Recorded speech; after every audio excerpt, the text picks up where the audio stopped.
Qeveria prezantoi sot paktin për universitetin, një draft që u jep përgjigje kërkesave të studentëve që dolën në protestë. Kryeministri Rama akuzoi pedagogët se po fshihen pas studentëve duke u bërë pengesë për gjetjen e dialogut. Pas studentëve në grev janë hedhur tashmë edhe pedagogët, ata të Fakultetit të Histori Filologjisë thanë se do të protestojnë të hënën në një grev një ditore duke kërkuar anullim të ligjit të arsimit të lartë. Dhoma e noterëve ka reaguar pas vendimit të presidentit Meta për të kthyer për rishqyrtim në parlament ligjin për noterin. Sipas tyre, për draftin u punua 3 vjet dhe u hartua edhe me standarde ndërkombëtare. Lulzim Basha propozon ndryshime të thella në kupolën drejtuese të Partisë Demokratike që pritet të votohen nesër në mbledhjen e Këshillit Kombëtar. Bie në sy rikthimi Bujar Nishanit dhe spostimi i Arben Ristanit. Prokuroria e krimeve të rënda ka kërkuar sot dënimin me 119 vite burg të 8 autorëve të grabitjeve të parave të bankave në rrugën Drejtërina, si ata akuzohen se në të paktën 3 grabitje arritën të merrnin në rreth 8 milion euro. Kredia për ekonominë është kurrur me 157 milion euro gjatë vitit 2018. Ekspertët sugjerojnë që bankat të marrin risk dhe të mbështesin sektorin privat pasi raporti kredisë me depozitat mbetet nga më të ulët në rajon.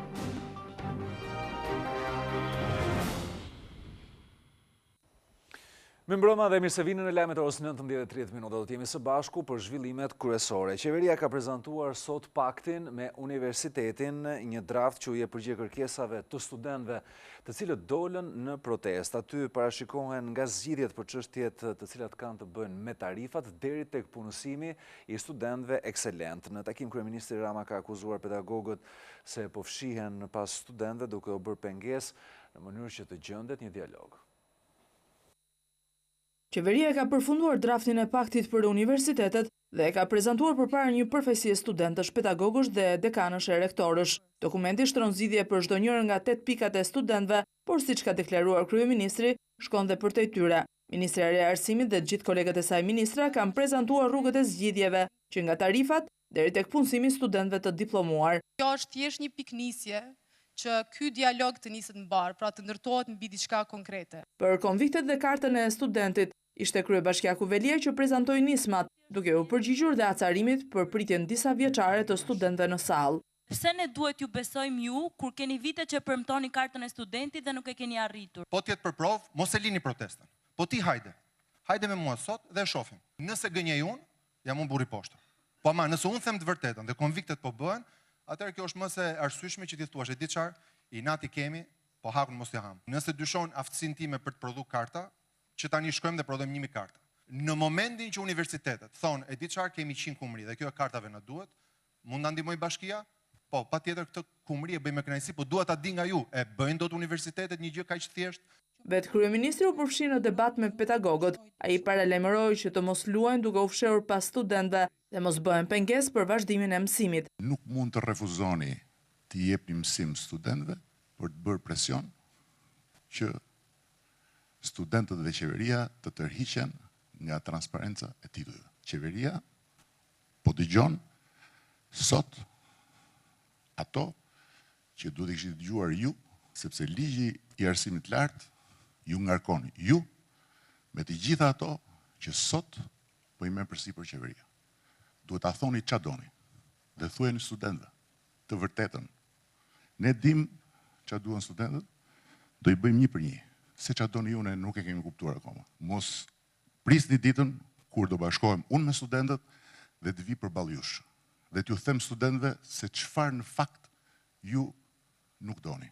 Pakti parashikon 300 milion lekë shtesë në buxhetin e arsimit për kryerjen e investimeve në infrastrukturën e konvikteve për gjatë 2019-s. Për transparencën e financimeve premtohet ngritja e një portali transparence dhe trajtimit të ankesave. Për përfaqësimin në bordet e universiteteve pas shkarkimit të përfaqësuesve të qeverisë, zgjidhja e ofruar është hapja e zgjedhjeve për këshillat studentor dhe propozimi nga studentët i një figure publike. Për plagjaturat e doktoraturave, zgjidhja është krijimi i arkivës digjitale të doktoraturave pranë Ministrisë së Arsimit. Për vettingun e pedagogëve premtohet krijimi i një portali elektronik për ndjekjen e denoncimeve dhe ankimimeve të studentëve. Pakti nga sot do të udhëtojë në çdo fakultet për të konsultuar me student dhe pedagog. Për paktin e qeverisë me universitetet ka reaguar edhe Partia Demokratike, e cila e konsideron këtë pakt si jo serios dhe që nuk i zgjidh problemet që kanë studentët. Shpalosja e të ashtuquajturit, pakti për universitetet ishte një shfaqje e shëmtuar e paaftësisë politike, propagandës e neverishme që kërkon të mbulojë të vërtetën. Së pari, pakti nuk përmbush kërkesat e studentëve. Së dyti, paketa për universitetin e shpalosur nga Rama është anti-ligjore. Shkel në shumë nene ligjin aktual të arsimit të lartë. Dhe e treta, shkel autonominë e institucioneve të arsimit, si dhe lirinë akademike që sankcionohet në kushtetutë. Dhe pas studentëve tashmë në grevë janë hedhur pedagogët, ata të Fakultetit Histori Filologjisë do të protestojnë të hënën duke kërkuar anullimin e ligjit të arsimit të lartë. E hëna 21 janarit do t'i gjejnë në grevë pedagogët e historisë dhe të filologjisë. Vendimi unanim që u mor këtë të premte në mbledhjen e asamblesë, jo vetëm mbështet kërkesat e studentëve, por kërkon nga qeveria anullimin e ligjit për arsimin e lartë. Kemi vendosur në mënyrë unanime grevë paralajmëruese një ditore të pedagogëve këtë radhë ditën e hënë. Kërkojmë abrogimimin e ligjit dhe ne mbështesim të drejtat e studentëve dhe kërkesat e tyre të drejta, ndërkohë që do bëjmë kërkesë gjithë asambleve për një takim të përbashkët për të vendosur për hapat e mëtejshme. Sipas pedagogëve, edhe vendimet e marra nga Këshilli i Ministrave cënojnë autonominë e universiteteve. Këmbët që janë miratuar në fund të dhjetorit 26-28 dhjetor janë thjesht një kontroll i arsimit lart, kontroll i shkencës, i kërkimit shkencor, nuk ka më autonomi dhe liri akademike në rang të universitetit publik. Edhe këtë të premte vijoi bojkoti i mësimit në Fakultetin Ekonomik, Politeknik, tek Inxhinieria e Ndërtimit dhe në Fakultetin e Shkencave Sociale. Ndërsa në Fakultetin Juridik, studentët vijojnë të ndarë në dy grupe, ata protestues që qëndrojnë brenda godinës dhe studentët që presin të rinisin mësimin.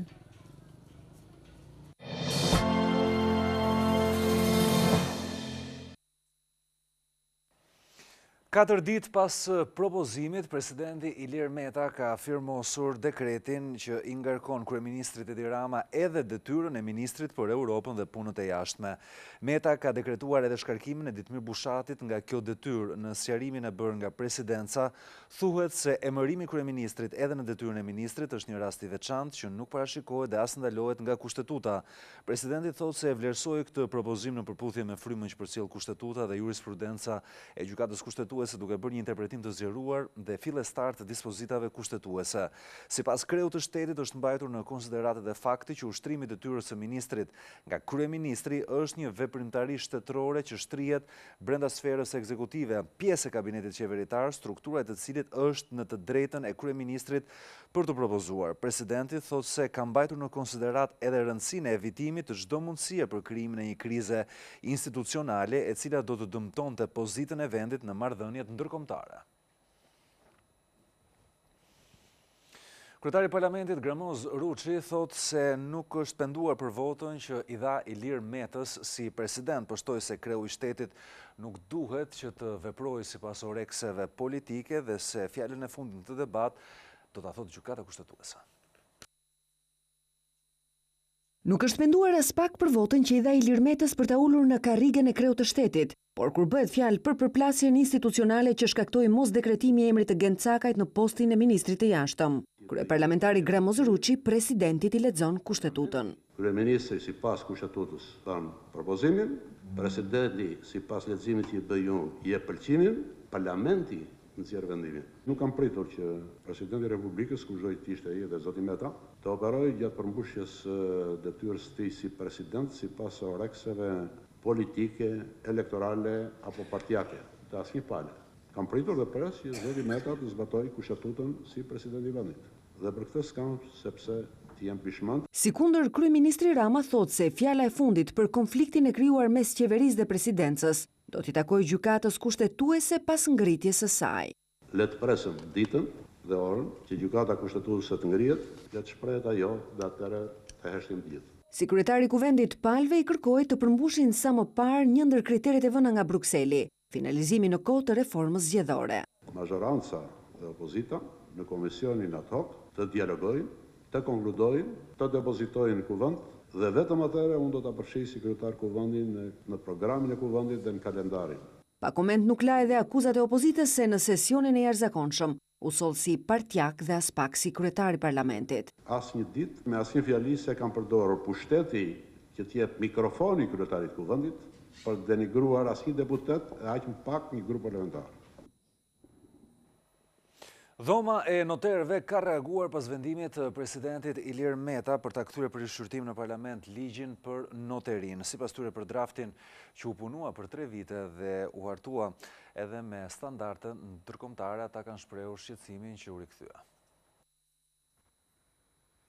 Kthimi i ligjit për noterin nga presidenti i Republikës ka ngjallur reagimin e noterëve. Mimoza Sadushi, kreu i dhomës së noterëve, thotë se për të arritur në draftin e miratuar nga parlamenti është punuar 3 vjet. Dhe në të janë reflektuar veç mendimeve të përfaqësuesve të kësaj dhome dhe ato të ekspertëve ndërkombëtar, përfshirë dhe Euraliusit.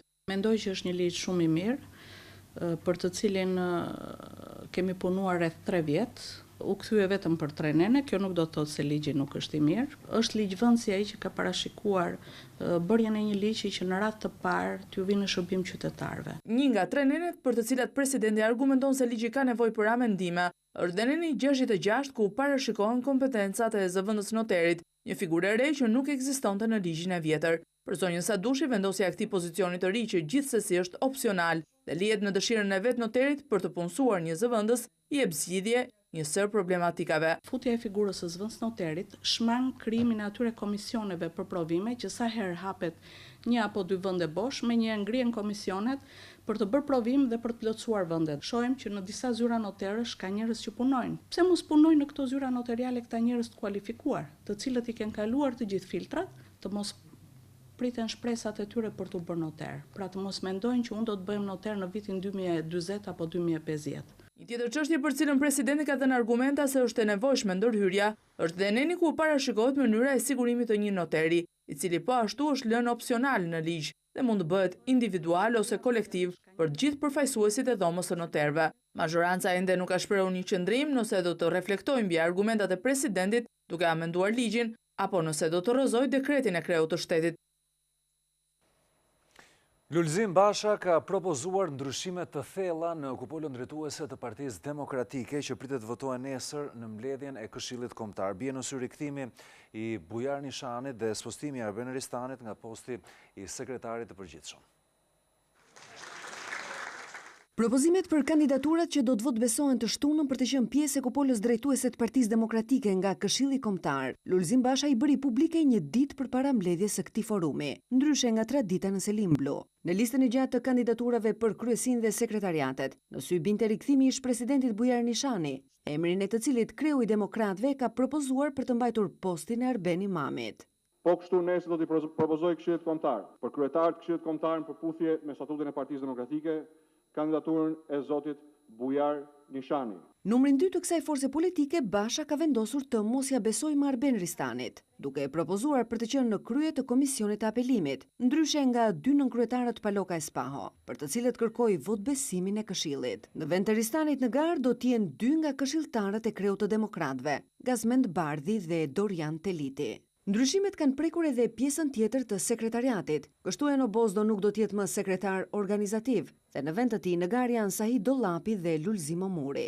Ish-kryetari i KQZ-s Shlirim Gjata është emri më i ri i propozuar nga Basha për të kandiduar për sekretar për çështjet ligjore. Fatbardh Kadilli nuk është propozuar më për të qenë në krye të burimeve njerëzore, ndërsa Ivi Kaso sërish është në garë për të njëjtin post, atë të sekretarit për çështjet zgjedhore. Këshilli do të zgjidhë të shtunën edhe 15 prej anëtarëve të kryesisë, ku në listë kreu i demokratëve ka propozuar 50 kandidatura, ku vihet re edhe përfshirja e disa prej emrave që njihen si kritik të Bashës, si Rudina Hajdari, Tomorra Lizoti apo Gent Malko.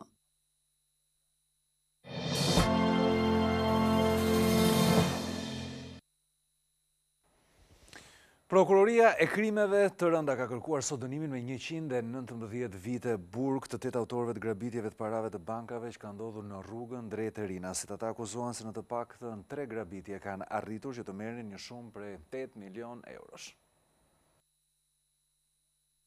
119 vite burg ka kërkuar prokuroria për 8 persona të cilët në 3 grabitje bankash arritën të marrin rreth 8 milion euro. 20 vite i qeliria u kërkuan për ish komando në Im Avdulajn dhe Dash Kupën, ndërsa për vëllain e tij Ernesin u kërkuan 19 vite 8 muaj burg. Nga 16 vite burg u kërkuan për Fation Gjyliun, Dritan Sinanin dhe Aleksandr Muratajn. Dënimi me nga 5 vite 8 muaj e qeliria u kërkuan për ish komandon tjetër Ditjon Memlikën dhe Admir Qerpjan, pasi këta 2 persona mbajnë statusin e bashkëpunëtorit të drejtësisë. Për personin i cili krijoi grupin kriminal dhe ideoi 3 grabitjet, Admir Murataj, gjykimi është pezulluar pasi ai nuk është arrestuar ende. Në 13 shkurt 2015, ata grabitën me armë një bank të nivelit të dytë pranë stacionit të trenit në Tiranë. Në kërcënimin e Kalashnikovëve ata morën 2 milion euro gjatë kohës që policia private po i nxirrte nga banka. Në 3 dhjetor 2015, ky grup grabiti blindin me paratë një banke të nivelit të dytë në rrugën e Rinasit, ku u morën rreth 3 milion euro. Në 9 shkurt 2017, i njëjti grup akuzohet se po në rrugën e Rinasit përdorën të njëjtën skem. I dolën para një blindi me paratë duke grabitur rreth 3 milion euro. Ndërsa është zbuluar dhe vendimi i grupit të prokurorëve për të zgjatur edhe me 3 muaj të tjerë hetimet për ish-ministrin e Brendshëm, Sajmir Tahiri.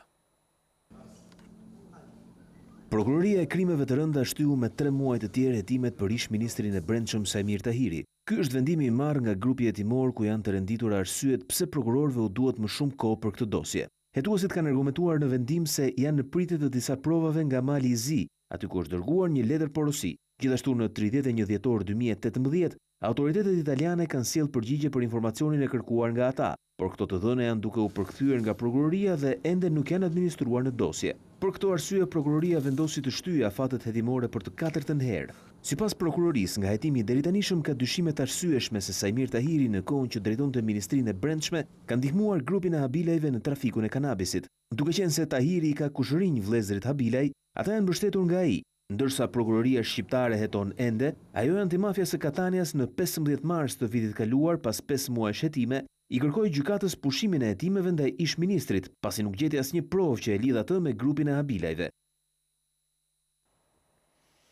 Prokuroria për krimet e rënda i ka mbyllur hetimet dhe ka dërguar për gjykim 25 ish doganjer dhe ish punonjës policie pasi akuzohen se kanë lejuar kalimin e 8 tonëve me kanabis në Itali. Mes të pandehurve kanë përfunduar në gjykat ish shefi i stacionit policor në Durrës, Julian Doraci, 4 agjentat i droget këtij porti, si dhe disa kontrollor dhe përgjegjës turni.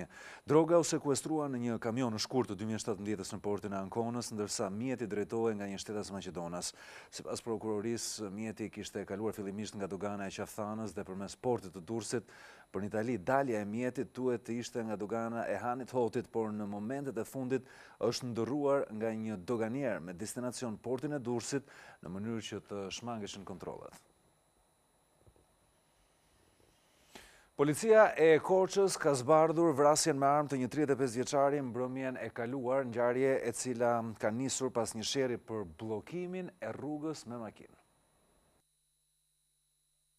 I dënuar më parë për plagosjen me Kalashnikov të një bashkëmoshatari, Olger Mustafa e shpallur në kërkim si autori dyshuar për vrasjen e Altin Balliut mbrëmjen e të njëjtës në Korçë. Përplasja me 35 vjeçarin që humbi jetën ndodhi para një lokali në qytet. Shkaku i vrasjes ishte banal pasi autorit i kishin bllokuar rrugën me makinë. Dëshmitarët thanë se Mustafa e hyri në lokal ku pati një sherr verbal mes palëve. Edhe pse u duk se gjërat u qartësuan, ai u largua me makinë për të kthyer sërish i armatosur me pistolet. Mustafa i hapi zjarr drejt Balliut. Ekspertët thanë se viktima kishte marrë 2 plumba të cilët i shkaktuan vdekjen e menjëhershme. Altin Balliu jetonte në fshatin Slabinj të Pogradecit dhe merrej me hapjen e puseve. Autori është banor i lagjes ku ndodhi krimi dhe kishte vetëm një vit që ishte liruar nga burgu. Në prill të 2010-s, Mustafa i tentoi të vrasë një person për larje e sapesh. Ai u dënua me 12 vjet burg, por për sjellje të mirë ka bërë vetëm 7.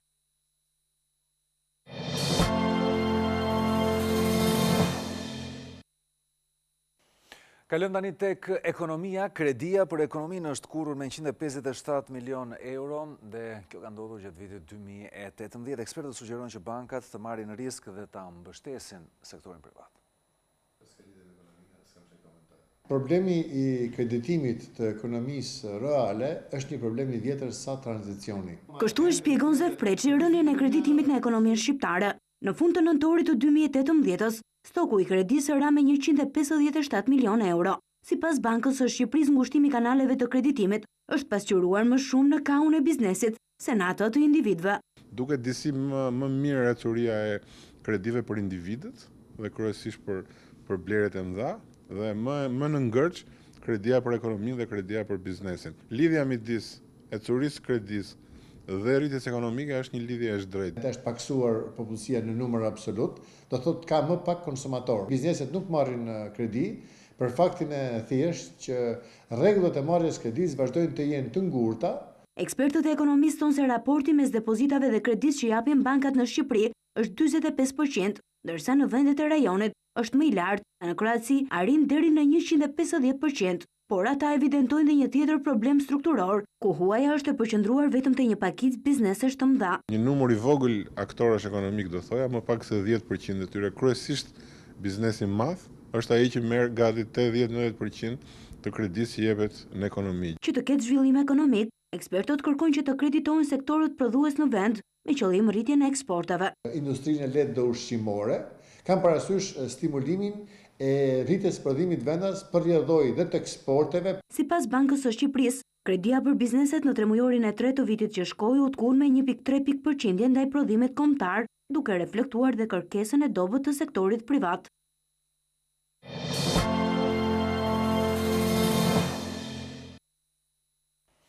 Politika e Kosovës e ka parë në këndvështrime të ndryshme vizitën që zhvilloi në Beograd presidenti serb, presidenti i Rusisë Vladimir Putin, ka qenë kryeparlamentari Veseli, i cili thotë se Putin ka përcjell sinjale se është gati që ta njohë pavarësinë e Kosovës, ndërsa kryeministri Haradinaj kritikoi deklaratat e tij se Shtetet e Bashkuara janë një faktor destabilizues në Ballkan.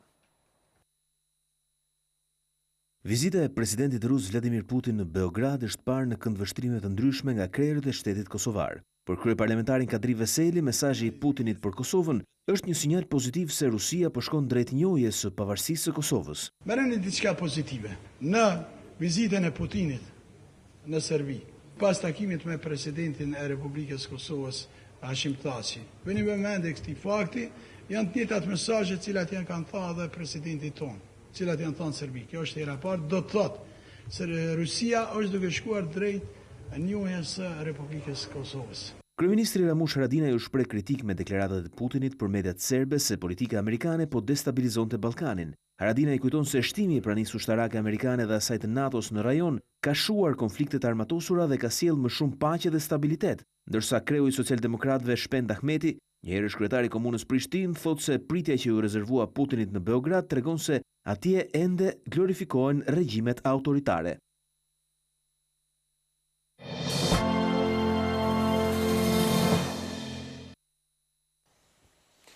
Mediat amerikane kanë hedhur dyshime se Donald Trump ka detyruar ish avokatin e tij që të gënjej në lidhje me projektin për ndërtimin e një kulle në Moskë.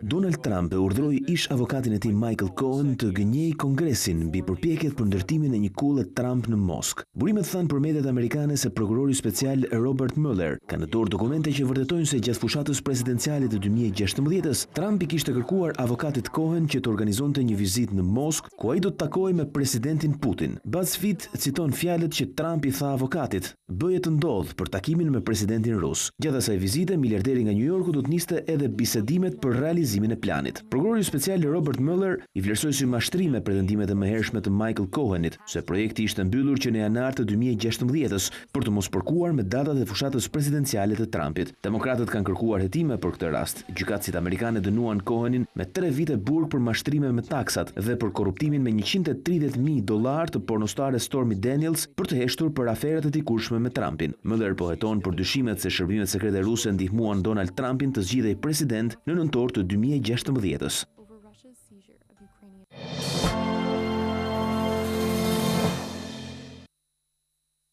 Udhërëfyesit e parë të licencuar si guida turistike tashmë e kanë marrë certifikatat e tyre. Ministri i Turizmit Blendi Klosi ka apeluar për përfshirjen e sa më shumë personave në këtë fushë.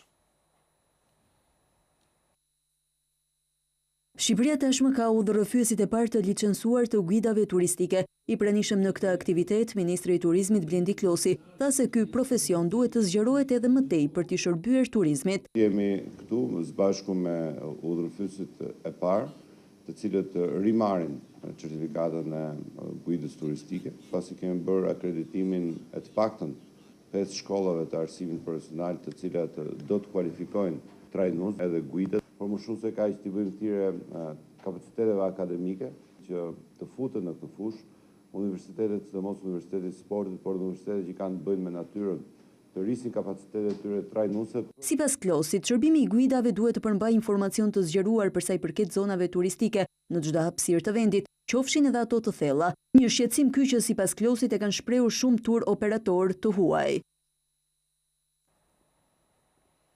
Hapja e zyrave të reja të njësisë numër 14 në kryeqytet do të vinë në ndihmë rreth 70.000 banorëve të zonës së Astirit, të Kasharit dhe Unazës së Madhe. Kryetari i Bashkisë së Tiranës, Erion Velia, u bëri thirrje banorëve që të transferohen në këtë njësi të re. Hapen zyrat e reja të njësisë 14 për 70.000 banorë të zonës së Astirit, Unazës së Madhe dhe të Kasharit, ndërsa pa nga afër mjediset e reja, kreu i Bashkisë së Tiranës, Erion Veliaj, tha se tashmë banorët do të marrin një shërbim shumë më të shpejtë dhe cilësor. Deri dje ishte një komunitet jo i dyzuar, i trezuar. Një pjesë shkonte në kombinat për shërbime, një pjesë tjetër në Kashar, një pjesë tjetër shkonte ke 21, ke njësia 7. Sot s'ka më nevojë. Kryebashkiaku Veliaj tha se gjithë kjo zonë do të përfitojë një sër investimesh të rëndësishme. Kemi një buqet i investimesh për gjithë këtë komunitet, duke filluar nga bulevardi i Kasharit, kurset nuk mund të vazhdojnë më të mbajnë një komunitet me 7.000 banor, ndaj filloi investimi dhe dyfishimi i Bovillës për herë të parë mbas 20 vitesh, dhe për ta sjellë ujin të paprekur, të pavjedhur, të pacënuar, ne do të ndërtojmë një linjë transmetimi të materialeve më bashkëkohore të papenetrueshme.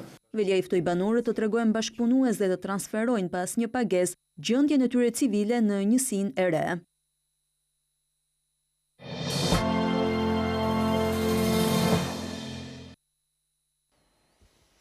Letër një fëmije që nuk u lind kur, shkruar 44 vite më parë nga ana e Oriana Falachit, ngjitet në skenën e teatrit eksperimental në Tiranë. Aktoreja Ina Gjonçi, e cila ka edhe rolin kryesor, thotë se tema e trajtuar është ajo e abortit dhe mbetet shumë aktuale sot. Idiot. E gjithë shkenca nuk matet dot me intuitën e një gruaje. Bashkëbisedimi Oriana Falachit me krijesën e saj në librin Letër një fëmije që nuk u lind kurrë, me ato që janë pikpyetjet dhe dilemat për dashurinë, dhimbjen dhe mbi të gjitha jetën, do të vinë për publikun shqiptar si një përjetim i drejt për drejt. Aktoreja Ina Gjonçi ka vendosur ta ngjit në skenë këtë tekst të shkruar 44 vite më parë, bazuar në një temë që vjon ende sot të jetë aktuale, siç është aborti. Sot flitet shumë pak në Shqipëri për çfarë është mëmësia, është një drejt apo është një detyrim. Një femër është detyrimisht e suksesshme kur është edhe nën. Më shumë në formën e reflektimit se sa të revoltës, Ina Gjonçi thekson se në këtë monolog mbi fuqinë e të japësh apo ta mohosh jetën, do ta gjejnë veten jo vetëm femrat, por edhe meshkujt. Unë nuk dua që të jetë një tekst i cili ngre grushtin lart për të thënë femra dhe mashkulli, jo. Mbas edhe një mashkull mund ta gjej veten. Letër një fëmije që nuk u lind kurrë do të shfaqet në teatrin eksperimental Kujtim Spajvogli, në datat 19 dhe 20 janar, në orën 19. Ti nuk qal, nuk qesh, nuk mendon, nuk flet, ti vepron vetëm për të ndërtuar vetveten. Kemi ardhur në fund të këtij edicioni informativ, qëndroni më tej me Klan, bashkë mirupafshim.